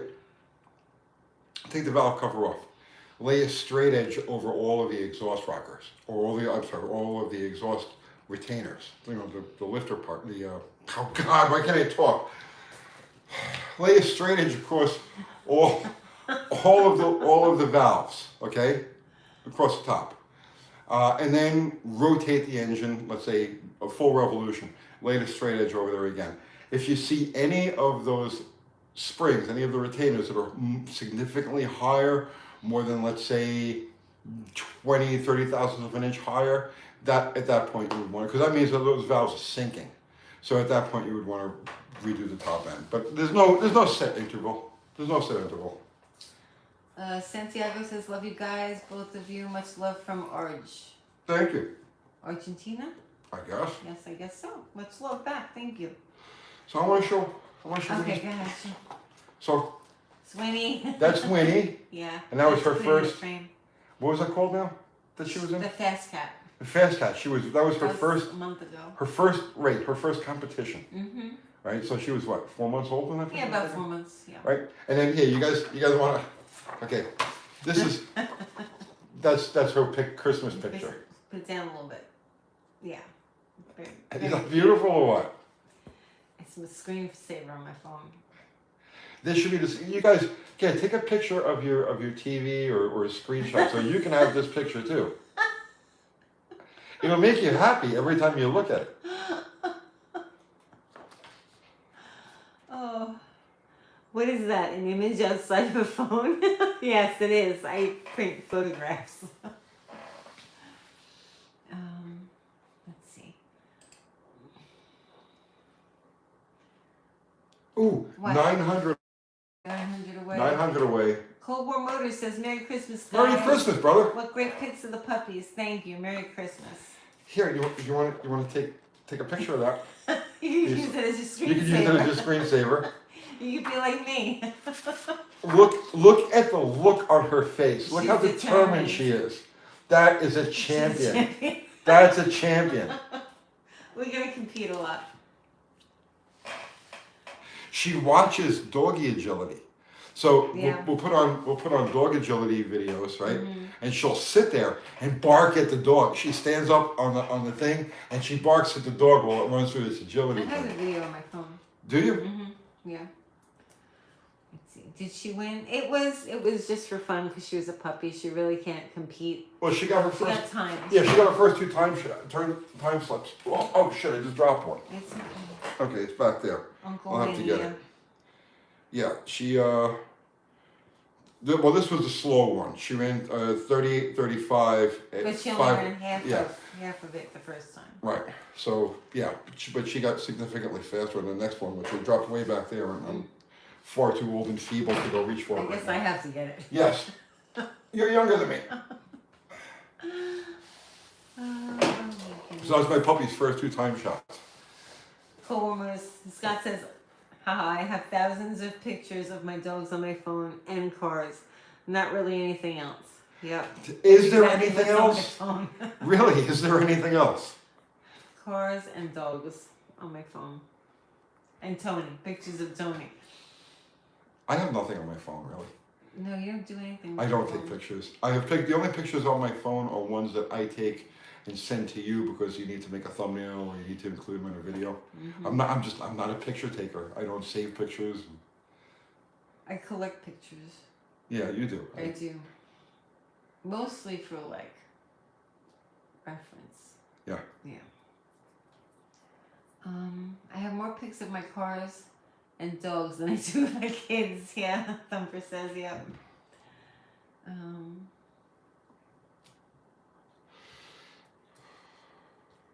Let's see.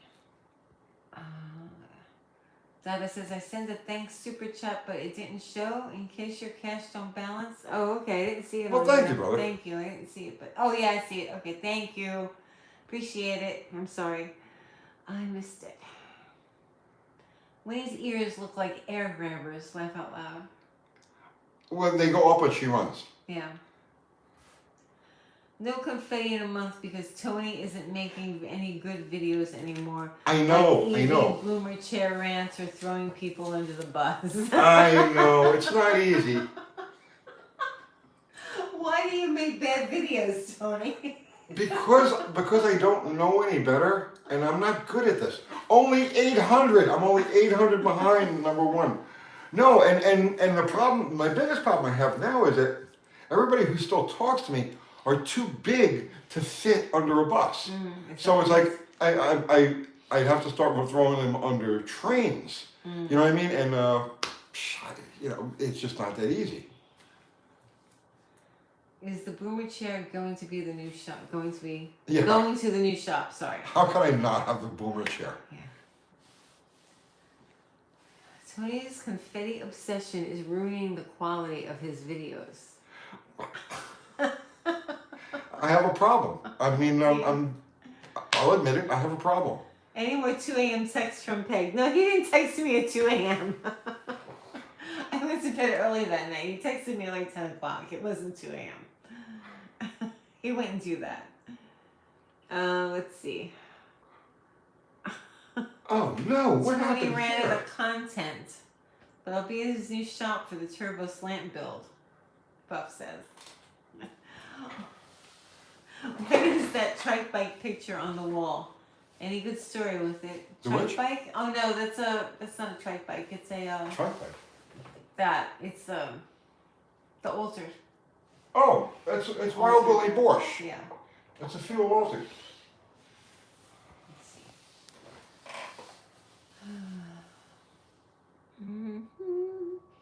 UT doesn't like bacala fish. I don't like any fish. No, he doesn't like them. I don't like any fish. Your grandfather used to eat that. Yes, bacala. Hey. No, At no Christmas, good. you have the bacala. We have to soak it for like a week. So this is a sucky situation. Well, we're closing in. Now we're only 700 away from number one, but the Marvel Mystery Oil video climbed on top, so now that's number two. Okay. So, but it's tied with today's video for number three. So even though I'm closing in on number one, I may not get the confetti. Okay. Jeez, why? Why me? Why do I have to go through this? Did somebody say baklava? No, bacala. Baklava is a pastry.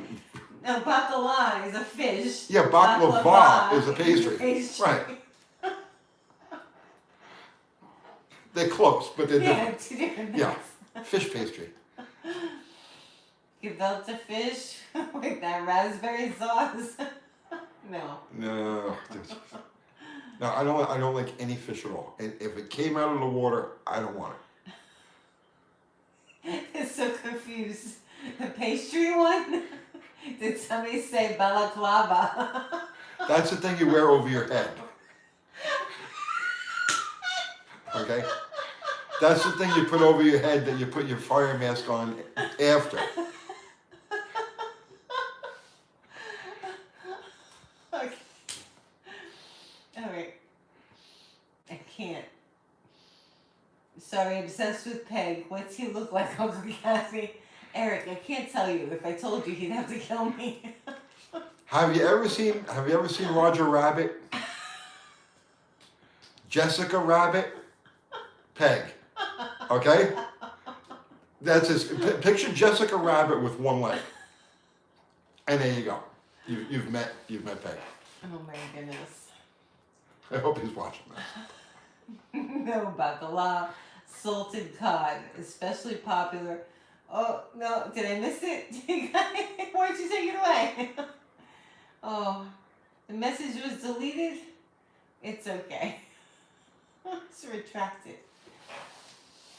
Oh God, I got 16 Oh minutes to my goodness, go. relax. No, I Answer want these the questions. damn confetti. Okay, here it is. Oh, bacala, salted cod, especially popular during Christmas and New Year's Italian style. Yes. I saw that there was a funny movie called The Seven Fishes.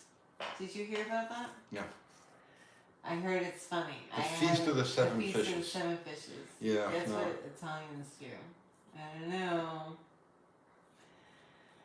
It's a new Christmas movie, I guess. Okay. What is Italian style? Mexican Spec is asking. What's Italian style? It's like You mean for Christmas? it's like gingham style, but with tinsel. What's Italian style? UTG T-shirt. I hate fish. Well, me and my granddaughter Allison, we teamed up and created, because she doesn't like fish either. So we created with the fish punchers. That's our team. So They chant, I hate fish. yeah, we chant, I hate fish, I hate fish. And we went into the freezer, and Kathy had some frozen fish in there, so we punched that. And then later on, we went to Publix, the supermarket, and we were chanting, I hate fish. And we were punching the fish that they had in the freezer, the section over there. So I'm trying to bring this kid up the right way. Right. You know what I'm saying? I'm trying to bring her up the right way. Fish punchers. We're the fish punchers. That's our official team. She's 5. Yeah, she's No, 4. she's 4. Yeah. Sorry. She's 4. I keep saying she's 5. She's about to be 5. Yeah. Tony needs a box of anchovies. Okay, so what's Italian style? I don't know. Like. I thought it's like gingham style, but with tinsel. Oil and vinegar? Not oil and vinegar. Oil and garlic? Is On Italian what? style. What are we talking about? I don't know exactly. Italian style what's of what? Italian style. Throw garlic on it. Yeah, Throw garlic and oil. oregano on it, and some olive oil. And it doesn't matter what it is; it becomes Italian style. You got bagels. Yeah. Throw garlic and olive oil on it, and it's Italian style. Basil. Basil. Yeah. Red sauce. Yeah, I'm not a fan. I'm not a Not fan. a fan of what? Red sauce in general. You're not? No, the bolognese you made the other day Okay, was bolognese. excellent. That was excellent. That was excellent. But generally speaking, I like white sauces and I like garlic and oil. Mm-hmm. Like on pasta, I don't like red sauce on pasta. I like garlic and oil Mm-hmm. and cheese. Lots of cheese. End of Time says we're sending Trudeau to you guys for Christmas. Yeah, we're good. We're all full We up. have our own problems. We have. Have you seen the official White House Christmas video? Tap dancing. That's all I've got to say. Clockwork Orange style. Yes. All right. Keep that full up. Oh, this is desperate. Good recovery, Tony. This is desperate. You're fine. No. Now we sunk to number 3. We're 200 behind Aw. number 2, and we're 900 again. No, 700. Ah, okay, that's better. 700 behind number 1, but I'm not going to see confetti tonight. 12 minutes to go. No. Let's see. My favorite UTG conspiracy is that Tony is related to the Amityville mass murderer Ronald DeFeo. That's a different part of the family. It's a conspiracy. That's a conspiracy, yes. Let's see. Uncle Tony, do you know anyone in Houston, Texas that is reputable with engine overhauls and can pick good cores? Say that again now? Do you know anyone Yeah. in Houston, Texas that's reputable with engine overhauls and can pick good cores? I do not. Know anyone in Houston? I can't think of anybody new in Houston. Mm. Yeah. Sorry, man. Let's see. Yeah, he's 700 views behind. Yeah, no. But what happened was the Marvel Mr. Oil video snuck in there between. Oh, now, yeah? so now our current video is number 3. It's Oh. closing in on That's number terrible, 1. Tony. But another video snuck up in between, and so now there's very little chance of seeing confetti. Okay, Holy Karma says, do you have any plans on doing a 340 motor on the channel? Not really. The only 340 I have is one that's in my Roadrunner, and it's fine. It doesn't need anything, so I don't really have any plans. But there's nothing you could do to a 318 that you can't do to a 340 or a 360 for that matter. They're really the same engines. Bore size is the only difference. The only major difference. There's lots of subtle little things, but they're all pretty much the same. Chris Greenway is sad again. Oh, no. Chris Greenway, you need like Xanax or something, bro. Okay, J. Russell Finch says, you need to release your videos 1 hour earlier each time. This allows for more people to watch before bed. We generally put them out, like today's video, we put out at, Sometimes we put videos like out 4 o'clock in late. the afternoon. Sometimes we put them out late. It just depends on how the day goes. Let's see. I can't read that one. Okay. Family-oriented channel. All right. It was about the White House video. Oh, jeez. Okay. We want to see that Roadrunner channel. Take us for a ride, Remy says. Right after you explain to me what that thing is that steps out from with the teeth and the ears, Why is there a rabbit? playing air guitar. Oh my god, that was crazy. It's something out of your nightmares. It's just weird. It's just weird.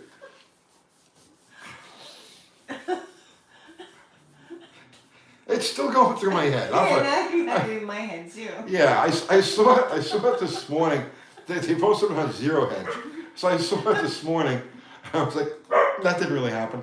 And then we were, That didn't really happen. yeah. And then just before we came on, we got ready to come on here and I'm flipping. And there it is. And yeah, it really did happen. So it's still fresh in my head. But as I've been saying now for about 5 or 6 years, enjoy the show. Just enjoy the show. Let's see. I just made my son watch the Marvel Mystery Oil video on his account. Nice. But you made him watch the wrong video. I need people to watch today's video, Mechanic in a Can Part 3. Oh God, now it's tied for 2. It's slipping. No, it's coming back up again. Okay. Oh no, I refreshed it. Ah. All right, no confetti. I'm not gonna see confetti. All right.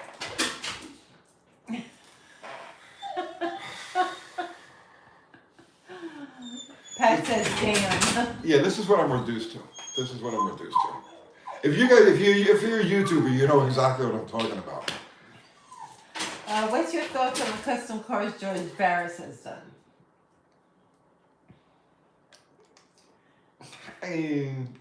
I had firsthand experience with I spent 2 days with one of the original Batmobiles. It was not impressive. You know, the finish, the build quality of the car looks great on TV, looks great in pictures and stuff like that. But when you get up close, man, I mean, it's literally sculpted out of Bondo, and it's like in areas. There were I remember there were cracks, and this is back in 1986. I did a drag test on the Batmobile for Cars Illustrated magazine, and if you Google Batmobile, okay, and you see a picture of the Batmobile doing a burnout at Englishtown, and Batman's driving it, that's me wearing a Batman costume. So there were cracks. I remember one of the fenders had a crack in it, like a fissure, okay, and you look down on the crack and it went down forever, like the Bondo had to be this thick. Because they just kept layering it on and sculpting it out, and that whole car was sculpted out of Bondo. It was over 6,000 pounds. We weighed the thing. 6,000 pounds. That's a heavy Batmobile. Oh, please. Don't give up. You might see confetti yet. Not a chance. Not a chance. Right now, no. We nah. Did a lot of damage over the last few minutes here. A lot of damage. Yeah. People going to watch the White House video. No. Tap dancing video. Yeah, no, but we slipped. We're number 3 and we're slipping further behind now. So. It's what it is. It is what it is. Oh my goodness. Let's see. My 68 Cougar was largely sculpted out of Bondo, but it looked good after a trip to Mako. I'm sure it did. You know what? That's where we're going to take the tow truck. We're going to take it to Mako. Mako. I'll prep it. Well, the prep is the hard part. What is the White House video? Just explain to them what it is that we're talking about. No, I can't explain it. There's because no now he's explaining confused. Just tell them what it is. We're talking about the video. It's the official Christmas the video. Christmas video, yeah. It's the official. They're tap dancing. It's kind of weird. Yeah, you We have just to laughed watch about it. it. I can't. Yeah, I can't. It's real. Only if you can say they were Batman. This is true. So when we did that, right? Do we have a copy of that magazine here? Oh God, I don't know. I'm not looking for it. I just put everything away. All right, I'm not taking stuff out right now. You can find it online, right? Yeah, it's actually. I think it might be on our website in the archives. That's true. It's on our website in the archives. Yeah, it's in the Wayback Machine. If you click on that, there's old stories there. So on that particular day, I was supposed to be doing 2 things. I was supposed to be writing the story, or being there to write the story, and I was working for Jerry Caminito with his funny car at the time, the Blue Thunder. So I wasn't really supposed to be doing anything with the car. All of the photography was being done with Jim Cosks, who was the hell editor was he? He was the copy editor. He was one of the editors, right? So he was supposed to be driving the car around for the beauty shots, right? The drive-bys and all the other stuff. Wearing a Batman costume, but they needed a burnout shot. So Jim couldn't get the car to do a burnout because the thing only had like a 289 or a 302, whatever it was, a little small block Ford in this giant, huge 6,000 pound thing. So he kept trying to do a burnout, trying. He couldn't get it to spin the tires. So I went out there and I put on the Batman stuff. And after like half a dozen neutral drops, and it's hard to neutral up a Ford. I was watching that. I was there. You were watching it? You were there that day? Yeah, you wouldn't go. Oh God, it was terrible. God. Yeah, it was embarrassing. And it was during a big funny car race, so there was a crowd there. A lot of people. Yeah, so, but I finally, I just out of desperation, I neutral dropped it just the right way, the tires caught just the right way, and leaned to the gas just the right way, and it's like, eek, and it was a one-wheel peel actually, and eventually we got into tire smoke. Is there a burnout vid on there too? No, there were only black and white photographs. Oh, this is from way back. There was no ago. video back then. This is 1986. Yeah. Motor Scott says, haha, Batmobile neutral drops. Well, you can't neutral drop a Ford transmission unless it's at a lower, like you can't just wing it to like $4,000 and then pop it in a gear. The Ford neutrals itself out. So you have to be like just above idle, like you have to find that zone just before it'll neutral itself out, and then neutral drop it there. And then I did finally get it to go, and it did smoke the tire. Jerry Caminito's true blunder, Franco says. What was yeah. Oh God. Please. Franco, I was there for all of them. Like I was like his bad luck charm.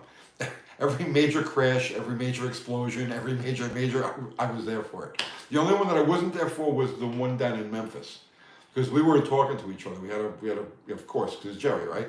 So we had a fight. I wasn't talking to him at the time, and he went to Memphis with I think Tony Stoms was his crew guy then, and that's when the guard wire broke, the wing bent out like that, and he steered into the guard wall at like 290 miles and 280 miles an hour, whatever the hell it was. And then I helped him rebuild the car after that. We became friends again. But yeah, man, I could write a book about just the stuff that happened with him in that car during that period of time. Santiago says, Tony, polished or unpolished intake manifold on carburetor? Depends on your taste, man. I mean, I prefer unpolished. And there is a heat difference. Unpolished will radiate heat way easier than polished will. Let's see. Neutral drop the Batmobile. I wouldn't think that the owner would like that. They didn't care. They were getting promotion for their car. Didn't make any difference to them. They were getting paid appearances, right? Yeah. Yeah, the car was out on or they were getting ready to put it out on one of those show tours. So the reason why they let us do it was because we promised them coverage in a national magazine. So at that point, they don't care what we do with it as long as they get the coverage of the national magazine, and then they can promote it for the show tour that they were doing. Everybody got what they wanted. I think that back then you could do a lot of things and everybody wasn't so uptight about everything. Yeah, it wasn't that big of a deal. Different. It's not like we were taking it slaloming down. You know what I mean? The dead man's curve and stuff like that. It was a freaking burnout. Right. I heard Batman likes artichokes. Is that accurate? Yeah, it may have choked Artie, but it ain't gonna choke Batman. Time's almost up. Oh my God! Well, let me see what the score is here. And miserable failure. Oh, jeez, not even close. 19.3 to 19.7. Yeah, okay, so we're only 400 behind, but the Marvel Mystery Oil. Oh, wait, no. Why? Can you not read the stats? It keeps changing. But it doesn't matter. We're number 3. We're 400 behind number 1, and number 2 is tied with number 1. So, and that's it. The show is over. So, no confetti, miserable failure. I go to sleep tonight knowing that I didn't make the grade.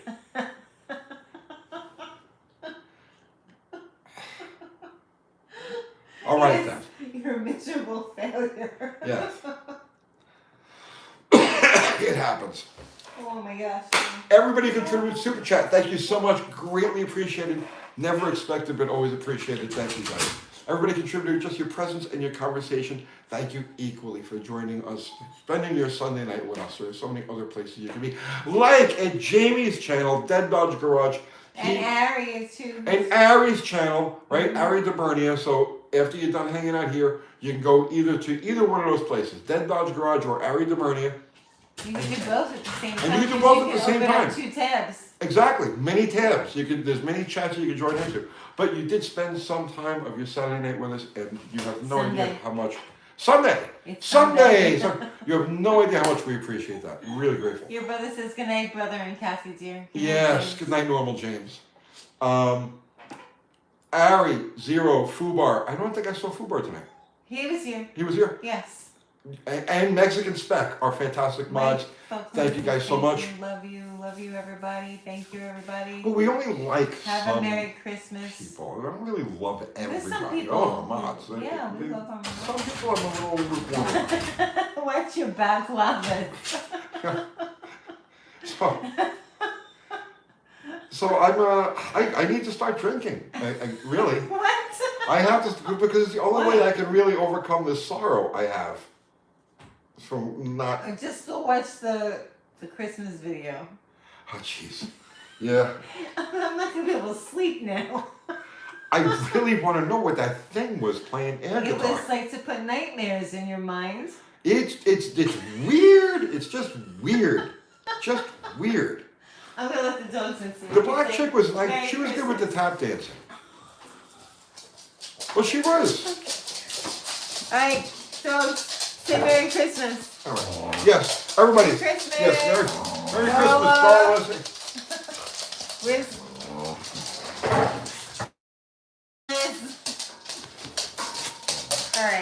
All right, guys. I'm gonna hold it still. We'll see you Wednesday night with Kiwi. Good night, everybody. Good night, everybody.